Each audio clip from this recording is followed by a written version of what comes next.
Quantas vezes você olhou para os problemas gigantescos da sua vida e pensou: Deus, por que o Senhor não age? E se eu te dissesse que Jesus revelou um segredo escondido nas Escrituras, um princípio capaz de mover montanhas, curar doenças, impossíveis e abrir portas que nenhum homem pode fechar?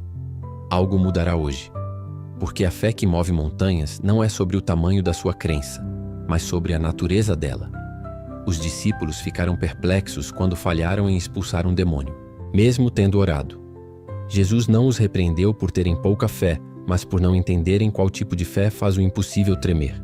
Nos próximos minutos você descobrirá o erro que 99% dos cristãos cometem ao enfrentar problemas e como corrigi-lo hoje. A diferença entre pedir a Deus e declarar em seu nome, o que Elias, Davi e Paulo faziam e por que funcionava. A palavra-chave em Marcos, capítulo 11, versículo 23, que transforma sua oração em uma espada espiritual. Mas atenção, o penúltimo ensinamento será uma chave que muitos ignoram. Se aplicado, pode ser o divisor de águas da sua vida espiritual. Você vai descobrir a fé verdadeira, a fé que vai fazer você andar sobre as águas. Mas antes de começarmos, comente: minha fé move montanhas. Não é só um comentário, é um ato profético. E curta este vídeo para que o YouTube leve esta mensagem a quem está desesperado por um milagre. Muitos usam este canal como igreja. Se esse é o seu caso, escreva também: paz em Cristo. Agora prepare-se, sua fé nunca mais será a mesma. Vamos começar. Parte 1. A fé que desafia o impossível. Marcos capítulo 11, versículos 22 a 24. Jesus não apenas ensinou sobre fé, ele revelou o mecanismo sobrenatural por trás dos milagres. Quando disse "tende fé em Deus", usou uma expressão poderosa no original grego, echete pistin teu, literalmente, tenham o tipo de fé que vem de Deus. Não se trata de uma crença humana, mas de uma fé divina implantada em nós. Vamos desvendar 3 dimensões revolucionárias desta passagem. A primeira dimensão é a fé como decisão, não sentimento. O verso 23 é claro: se alguém disser a este monte, e não duvidar em seu coração. Observe que Jesus não condena o surgimento de dúvidas. Ele conhece nossa natureza humana. O segredo está em não alimentá-las. A verdadeira fé bíblica opera como um interruptor. É uma escolha consciente de crer na palavra acima das circunstâncias. Exige que dominemos nossos pensamentos. 2 Coríntios capítulo 10, versículo 5. Transforma incertezas em oportunidades para confiar mais. Quando os discípulos falharam em expulsar o demônio, Mateus capítulo 17, versículo 16, Jesus não os acusou de falta de fé, mas de não saberem como usá-la. Há uma diferença abismal entre ter fé e saber operá-la. A segunda dimensão é o poder criativo da palavra falada. Se alguém disser a este monte, Jesus enfatiza o ato de falar. Por quê? Porque Deus criou o universo com palavras. Gênesis capítulo 1. Jesus venceu a tentação citando a palavra. Mateus 4. Romanos capítulo 10, versículo 17, revela que a fé vem pelo ouvir. Mas atenção, isso não é confissão positiva ou mero pensamento mágico. A eficácia está em primeiro conhecer a vontade de Deus através da Bíblia, segundo alinhar nossas palavras com essa vontade, e terceiro declarar com a autoridade de quem está em Cristo. A terceira dimensão é crer antes de ver. Creia que já recebeu, e assim será. Este é o ápice da fé abraâmica, chamar à existência o que não existe. Romanos 4, versículo 17. Como aplicar isso? Quando orar por cura, comece a agir como alguém curado. Ao declarar provisão, prepare-se para receber. Enquanto clama por restauração, fale como se já estivesse restaurado. Imagine que você ora por um filho desviado. Em vez de ficar repetindo: Deus, traz meu filho de volta, comece a declarar: em nome de Jesus, declaro que eu sou servo do Deus Altíssimo. Minha mente é renovada pelo Espírito Santo, e meus pés estão no caminho da justiça. Para refletir hoje: que montanha você tem enfrentado com orações genéricas em vez de declarações específicas? Como pode realinhar suas palavras com as promessas bíblicas? Qual área da sua vida precisa de uma declaração de fé? Em vez de apenas pedidos, comente abaixo: minha fé está alinhada com a palavra. Este ato simples começa a reprogramar sua mente para a fé que opera milagres. Parte 2. A fé que vê o invisível. Hebreus capítulo 11, versículo 1.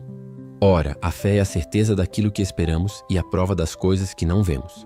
Este versículo não é apenas uma definição poética, é uma revelação científica do mundo espiritual.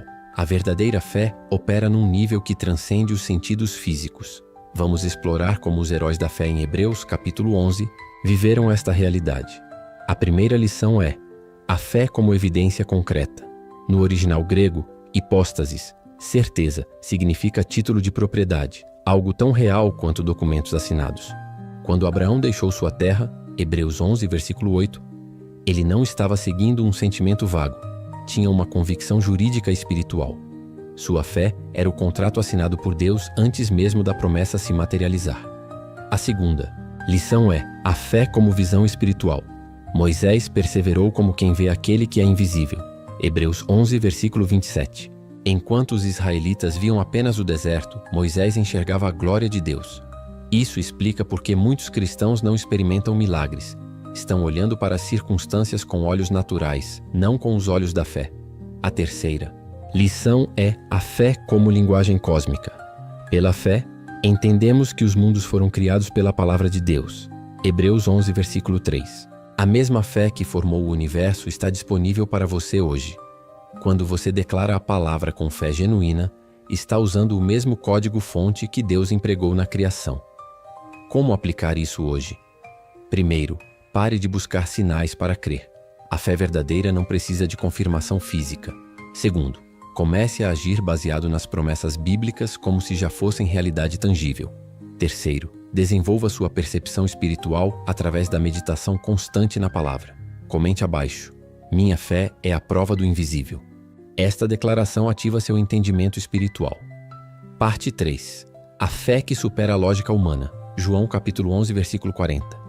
Jesus declarou a Marta: se tu creres, verás a glória de Deus. Esta frase contém um princípio transformador que desafia toda a racionalidade. Quando Lázaro já cheirava mal após 4 dias morto, a fé precisava operar além da evidência física. Vamos decifrar os 3 níveis desta fé sobrenatural. O primeiro nível é a fé que contradiz os fatos. A situação de Lázaro era humanamente irreversível. Decomposição avançada, luto estabelecido, esperanças perdidas. Mas Jesus insiste: tirai a pedra. A verdadeira fé age mesmo quando tudo grita impossível. Como Noé construindo a arca sob céu limpo, como Josué marchando ao redor de Jericó, a fé genuína obedece primeiro, compreende depois. O segundo nível é a fé que transforma o ambiente. Quando Jesus orou, não pediu, agradeceu. Pai, eu te dou graças porque me ouviste. Ele já via o milagre consumado no reino espiritual. Suas palavras criaram uma atmosfera onde a ressurreição era inevitável. Assim ocorre conosco. Quando falamos como se já tivéssemos recebido, alteramos o ambiente espiritual ao nosso redor. O terceiro nível é a fé que exige participação. Desatai-o e deixai-o ir. O milagre foi divino, mas a ação humana era necessária. Deus poderia ter feito Lázaro sair sem ligaduras, mas escolheu envolver a comunidade. Isso revela um mistério profundo. Muitos aguardam milagres passivos quando Deus quer que participemos ativamente através de nossa fé em ação. Para aplicar hoje, identifique áreas onde sua lógica diz não tem solução. Comece a agradecer pela vitória antes de vê-la. Envolva outros em sua jornada de fé. O milagre pode depender de ações comunitárias. Comente abaixo. Eu vejo a glória de Deus. Esta declaração posiciona você para experimentar o sobrenatural. Parte 4. A fé que caminha sobre as águas. Mateus capítulo 14, versículos 28 a 31. Pedro fez o impossível quando seus olhos estavam fixos em Jesus. Este episódio revela os segredos da fé que desafia as leis naturais. Vamos analisar os 4 degraus desta experiência transformadora. O primeiro degrau é o chamado para sair da zona de conforto. Senhor, se és tu, manda-me ir ter contigo por sobre as águas. Pedro não esperou a tempestade acabar. Pediu para ir ao encontro de Jesus no caos. A verdadeira fé sempre requer que deixemos nossa barca de segurança humana. Quantos milagres deixamos de experimentar por medo de sair do conhecido? O segundo degrau é a obediência imediata. Ele disse: vem. Pedro, descendo do barco, andou sobre as águas. Observe a sequência. Primeiro a palavra, depois a ação. Pedro não sentiu poder, obedeceu ao comando. Há uma diferença crucial entre fé emocional e fé obediente. A primeira depende de circunstâncias, a segunda cria novas realidades. O terceiro degrau é a crise que testa a fé. Vendo, porém, o vento forte, teve medo. As tempestades não vêm para nos destruir, mas para revelar a qualidade de nossa fé. O vento sempre soprará quando decidirmos caminhar sobre as águas. A questão não é por que está ventando, mas em quem estou olhando. O quarto degrau é o grito que restaura. Senhor, salva-me. Quando Pedro começou a afundar, não, tentou nadar, clamou por Jesus. Isso nos mostra que mesmo a fé vacilante, quando direcionada a Cristo, produz salvação. O problema não é duvidar, mas onde colocamos nossa dúvida, para aplicar hoje. Identifique qual barca de segurança Deus está chamando você a abandonar. Obedeça imediatamente ao último comando que você recebeu dele. Quando as dúvidas vierem, fixe seus olhos em Jesus através da palavra. Comente abaixo. Eu caminho sobre as águas. Esta declaração o posiciona para experiências sobrenaturais. Parte 5. A fé que transforma falhas em alicerces. Lucas capítulo 22, versículos 31 a 32. Jesus revelou a Pedro: Eu roguei por ti, para que a tua fé não desfaleça. Esta passagem desvenda um mistério profundo, a fé que sobrevive aos próprios fracassos. Vamos explorar os 4 pilares dessa fé resiliente. O primeiro pilar é a intercessão de Cristo. Antes mesmo de Pedro o negar, Jesus já havia orado por ele. Sua fé não desfaleceu porque estava alicerçada na mediação divina, não em sua própria força. Romanos 8, versículo 34, revela que Jesus continua intercedendo por nós. Nossa fé repousa sobre suas orações, não sobre nossa perfeição. O segundo pilar é o processo de purificação, quando porém te converteres.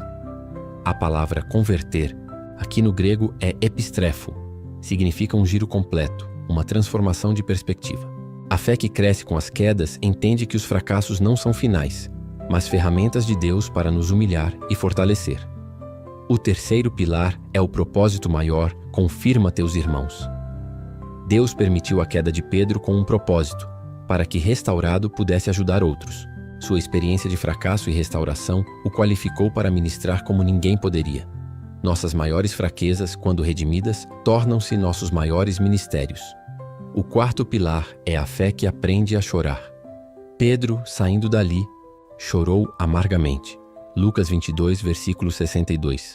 Há um tipo de fé que nasce no choro, não a fé triunfalista, mas a que experimenta o quebrantamento. Como Davi no Salmo 51, Pedro descobriu que um coração quebrantado é o solo mais fértil para a fé genuína florescer. Para aplicar hoje. Quando cair, lembre-se, Cristo já está intercedendo por você. Veja seus fracassos como oportunidades de crescimento. Permita que suas experiências fortaleçam outros. Aprenda as lições espirituais que só as lágrimas podem ensinar. Comente abaixo. Minha fé é maior que meus fracassos. Esta declaração ativa o poder restaurador de Deus em sua vida. Parte 6. A fé que atravessa barreiras. Mateus capítulo 15, versículos 21 a 28. A mulher cananeia nos Pompeconma ensina uma lição revolucionária sobre fé persistente. Quando Jesus parecia rejeitá-la, ela demonstrou uma fé que rompeu todas as barreiras culturais, religiosas e emocionais. Vamos desvendar os 4 elementos desta fé inabalável. O primeiro elemento é a humildade radical. Senhor, filho de Davi, tem misericórdia de mim.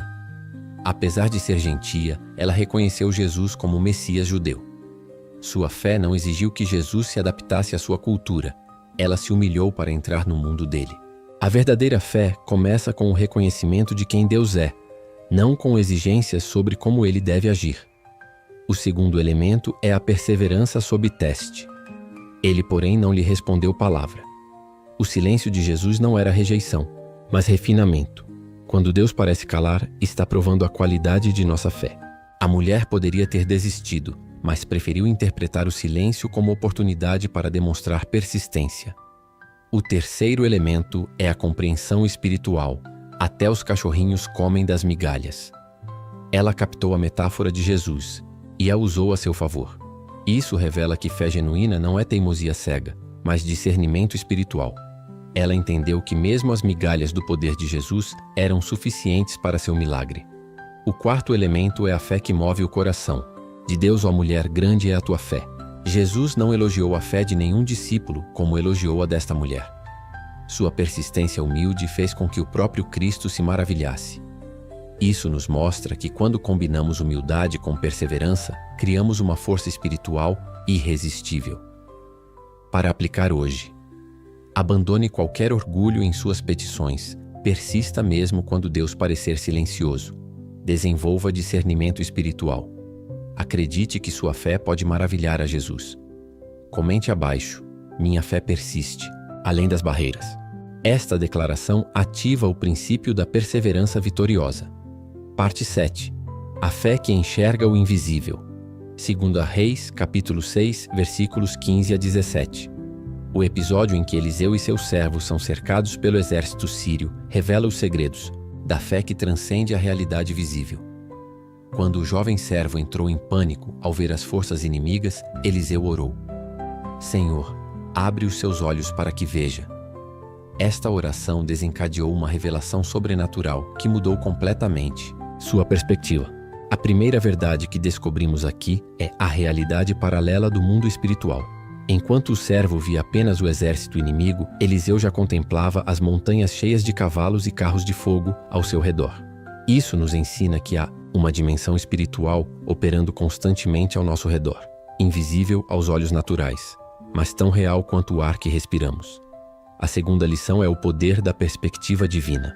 Eliseu não negou a ameaça física, mas escolheu enxergar além dela. Como Moisés, que perseverou como quem vê o invisível, Hebreus capítulo 11, versículo 27. O profeta mantinha uma visão celestial das circunstâncias. Nossa fé é fortalecida quando aprendemos a ver cada situação a partir do trono celestial, não apenas do nosso limitado ponto de vista terreno. A terceira revelação é o efeito transformador da oração. A simples petição "abre seus olhos" alterou completamente a experiência do servo. Isso mostra que a oração da fé não muda as circunstâncias em si, mas muda nossa percepção delas, revelando a presença e o poder de Deus já ativos na situação. A quarta dimensão é a proteção angelical ativa. Os carros de fogo representam o exército angelical de Deus pronto para intervir. Isso nos lembra que mais são os que estão conosco do que os que estão com eles. 2 Reis 6, versículo 16. Nossa fé é fortalecida quando compreendemos que não estamos sozinhos em nossas batalhas. Para aplicar hoje, quando enfrentar situações assustadoras, ore: Senhor, abre meus olhos espirituais. Estude as passagens bíblicas que revelam a realidade espiritual. Efésios capítulo 6, versículo 12, Salmo 91, verso 11, entre outros. Pratique declarar a verdade espiritual sobre suas circunstâncias físicas. Comente abaixo: meus olhos espirituais estão abertos. Esta declaração ativa sua capacidade de discernir o sobrenatural no natural. Parte 8. A fé que transforma. Fraqueza em força. 1 Coríntios capítulo 12, versículos 7 a 10. Paulo nos revela um paradoxo divino quando fala sobre seu espinho na carne. Este texto desvenda os mistérios da fé que brilha justamente quando somos mais fracos. Vamos explorar 4 dimensões desta fé transformadora. A primeira verdade é a graça que se aperfeiçoa na fraqueza. A minha graça te basta. No original, grego, basta, arquei, significa suficiente, completo, que preenche totalmente. A fé genuína não busca a remoção da fraqueza, mas a revelação da suficiência de Cristo nela. Quando paramos de lutar contra nossas limitações, descobrimos que elas são os vasos perfeitos para o poder de Deus. A segunda lição é o poder que se manifesta na vulnerabilidade. O poder de Cristo repousa sobre mim. A palavra repousa, episkenosei, significa armar tenda sobre. Nossas fraquezas não afastam o poder de Deus, pelo contrário, criam um ambiente ideal para que ele manifeste sua força. Como a sarça, ardente que queimava sem se consumir, nossa fé mantém o fogo divino visível justamente através de nossa fragilidade. A terceira revelação é a fé que se alega nas aflições. Por isso, sinto prazer nas fraquezas. O verbo sinto prazer, eudoco, indica uma escolha deliberada, não um sentimento espontâneo. Paulo desenvolveu uma fé que não apenas suporta as dificuldades, mas as abraça como oportunidades para experimentar mais de Cristo. A quarta dimensão é a força que nasce da rendição. Quando sou fraco, então é que sou forte. No reino de Deus, a verdadeira força não vem do autoaperfeiçoamento, mas da completa dependência. A fé que move montanhas não é a que confia em sua própria capacidade, mas a que reconhece sua total necessidade de Deus, para aplicar hoje. Identifique seu espinho na carne, aquela fraqueza ou limitação persistente. Pare de pedir apenas sua remoção e peça para experimentar a graça de Deus nela. Transforme seu ponto fraco em ponto de encontro com o poder de Cristo. Declare suas fraquezas como oportunidades para a glória de Deus. Comente abaixo: na minha fraqueza sou forte. Esta declaração ativa o poder paradoxal de Deus em sua vida. Parte 9. A fé que herda as promessas. Hebreus capítulo 11, versículos 33 a 40. Os heróis da fé listados neste texto nos ensinam como conquistar o impossível através de uma confiança inabalável em Deus. Eles subjugaram reinos, praticaram a justiça, obtiveram promessas. E tudo isso apesar de circunstâncias adversas. Vamos extrair 4 princípios atemporais desta fé vitoriosa. O primeiro princípio é a visão geracional. Estes homens e mulheres não viveram apenas para seu tempo. Eles conquistaram promessas que beneficiariam gerações futuras. Abraão nunca viu a multidão de descendentes prometidos, mas morreu, crendo. Hebreus 11, versículo 13. A verdadeira fé planta árvores em cuja sombra nunca se sentará. O segundo princípio é a perseverança sob prova. Outros foram torturados não aceitando seu livramento. A fé que herda promessas não. É aquela que desiste na primeira adversidade, mas que persevera mesmo quando o custo é extremo. Como José que permaneceu fiel na prisão, nossa fé é testada antes de ser recompensada. O terceiro princípio é a disposição para o sacrifício. O mundo não era digno deles. Esses heróis preferiram sofrer temporariamente a abandonar sua fé. Eles entenderam que as promessas de Deus valem mais que qualquer conforto terreno. Como Moisés que escolheu ser maltratado com o povo de Deus, Hebreus 11, versículo 25, nossa fé nos leva a priorizar o eterno sobre o temporal. O quarto princípio é a certeza da recompensa. Deus providenciou coisa melhor a nosso respeito. A fé deles estava ancorada não no cumprimento imediato, mas na certeza da justiça divina. Eles morreram sem ver o cumprimento total, mas sabiam que Deus é fiel para cumprir sua palavra no tempo certo. Para aplicar hoje, pergunte-se: que promessas estou conquistando para as próximas gerações? Desenvolva perseverança nas provações atuais. Esteja disposto a pagar o preço por sua fé. Mantenha os olhos na recompensa eterna. Comente abaixo: minha fé conquista promessas. Esta declaração o posiciona na linhagem dos heróis da fé. Parte 10. A fé que ativa o sobrenatural. Tiago, capítulo 5, versículos 13 a 18. A oração da fé não é um ritual religioso, mas um canal poderoso que conecta o céu à terra. Tiago nos revela os princípios da fé que cura enfermidades, ressuscita mortos e transforma realidades. Vamos desvendar os segredos desta fé dinâmica. O primeiro segredo é a fé em ação. Está alguém entre vós doente? Chame os presbíteros da igreja. A fé genuína sempre se traduz em atos concretos. O doente precisa chamar, os anciãos precisam ungir. A fé exige participação ativa. Como Naamã que teve que se lavar no Jordão, segundo a Reis capítulo 5, nossa obediência libera um milagre. O segundo segredo é a unção com óleo. Orem sobre ele, ungindo-o com óleo. O óleo simboliza o Espírito Santo. A verdadeira cura vem dele, não do ritual. Mas a unção física representa uma realidade espiritual. Quando obedecemos às orientações bíblicas simples, abrimos portais para o sobrenatural. O terceiro segredo é a oração cheia de fé. A oração da fé salvará o enfermo. No original, oração da fé, euchipisteus, indica uma oração específica, fundamentada na revelação da vontade de Deus. Não é repetição mecânica, mas declaração confiante baseada nas promessas divinas. O quarto segredo é a justiça, restaurada. Se houver cometido pecados, ser-lhe-ão perdoados. Tiago conecta saúde física e integridade espiritual. A fé que cura entende que o homem é um ser integral, corpo, alma e espírito. Muitas curas são bloqueadas por feridas não resolvidas ou pecados não confessados. O quinto segredo é o exemplo de Elias. Elias era homem sujeito às mesmas paixões que nós. O profeta não era um super-homem, mas alguém como nós que aprendeu a orar eficazmente. Sua história prova que a oração da fé está disponível a todos os crentes, não apenas a especiais. Para aplicar hoje, coloque sua fé em ação através da obediência às orientações bíblicas.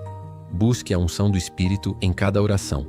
Baseie suas orações em promessas específicas da palavra. Resolva questões não tratadas que possam bloquear sua cura.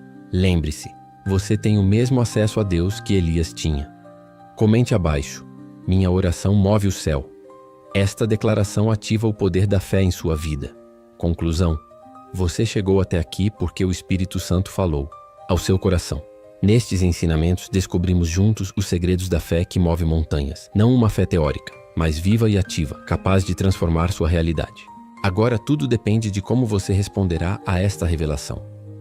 Primeiro, reconheça o que acabou de acontecer. Durante estes estudos, Deus plantou sementes poderosas em seu espírito. Cada princípio que você aprendeu contém potencial sobrenatural. Mas como a semente precisa de terra fértil, estas verdades exigem sua decisão de colocá-las em prática. Segundo, tome uma decisão hoje. A fé sem obras é morta. Tiago 2, versículo 26. Não deixe que este momento passe sem uma resposta concreta. Escolha pelo menos um princípio aprendido e aplique-o hoje mesmo. Pode ser declarar promessas bíblicas sobre suas montanhas, orar com ousadia como Elias, persistir como a mulher cananeia, enxergar o invisível como Eliseu III. Compartilhe sua decisão. Escreva nos comentários: minha fé está transformando montanhas.